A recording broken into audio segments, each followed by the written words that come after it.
नमस्कार दोस्तों, मैं कुलविंदर सिंह। और आज आपके सामने पैन कार्ड में जो गलतियां होती हैं हमारे से, उनके बारे में एक वीडियो लेकर आया हूं कि किस प्रकार से हम उन गलतियों को दूर कर सकते हैं जो लास्ट में हमारे को एरर दिखाता है कि आधार कार्ड के साथ हमारा जो डेट ऑफ बर्थ मिसमैच है या फिर एड्रेस मिसमैच है या इसके अलावा। तो देखिए, चलिए लॉगिन करते हैं हम डिजिटल सेवा के थ्रू एनएसडीएल पोर्टल में। तो पैन कार्ड का जो एप्लीकेशन है इसको आपने ओपन किया होगा और इंडिविजुअल का फॉर्म भरा होगा। जो पहले आपने यहाँ से क्लिक हेयर करेंगे तो एओ कोड आपका जनरेट हो जाएगा।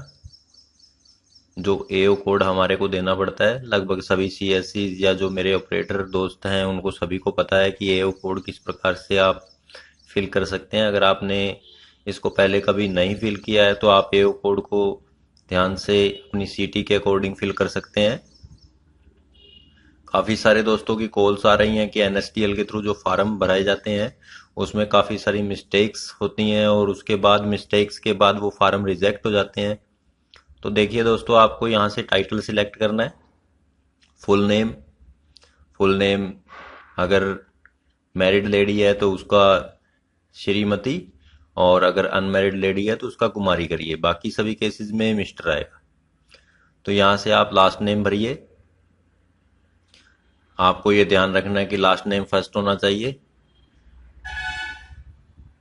और यहाँ पे आपको मदर का नेम भरने की जरूरत नहीं है, क्योंकि आधार कार्ड में भी काफी सारे केसेस ऐसे हैं जहाँ पे मदर का नेम नहीं दिया जाता। मैरिड लेडी है तो भी उसका पिता का नाम दीजिए।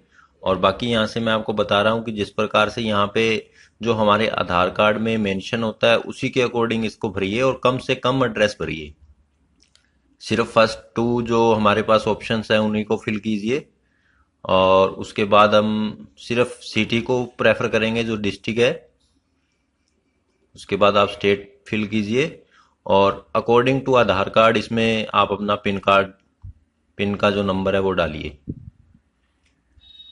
तो एड्रेस में सबसे ज़्यादा ध्यान रखने की ज़रूरत है कि आपको ज़्यादा से ज़्यादा इन्फॉर्मेशन नहीं देनी है इसमें। बिल्कुल कम से कम जो आपको रिक्वायर्ड इन्फॉर्मेशन आधार कार्ड में दे रखी है उसी का यूज़ कीजिए। जैसे ये मैरिड मैरिड लेडी थी, तो इस केस में मैंने पवन सिंह उनके पति का नाम है, और गांव का मैंने यहाँ पे विलेज नेम दिया है और सिर्फ डिस्ट्रिक्ट दिया है। अगर उस केसेस में अगर कहीं पे हमारे को आधार कार्ड में हाउस नंबर मेंशन हो तो आप हाउस नंबर दे सकते हैं। ज़्यादा इन्फॉर्मेशन इसमें फिल मत करिए, क्योंकि बाद में ये आगे वेरिफिकेशन प्रॉब्लम रहती है। इनकम फ्रॉम अदर सोर्सेज, अगर आपको पता है उनके सोर्सेज का तो आप फिल कर दीजिए। और सभी आधार कार्ड यहाँ से मैच करिए,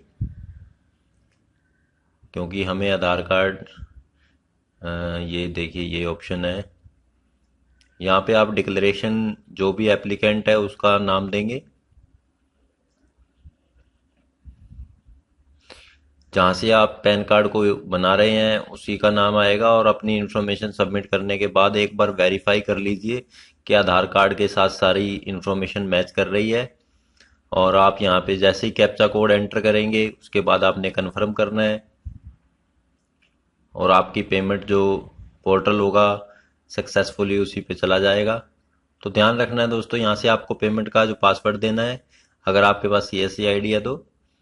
और आपको सबसे ज़्यादा ध्यान रखने की ज़रूरत है जो एड्रेस में हम भरते हैं उसमें कम से कम इन्फॉर्मेशन हो। और अगर इन्फॉर्मेशन हमारी एक्यूरेट है तो यहाँ पे हमारे को कोई भी ऐसी एरर नहीं देगा।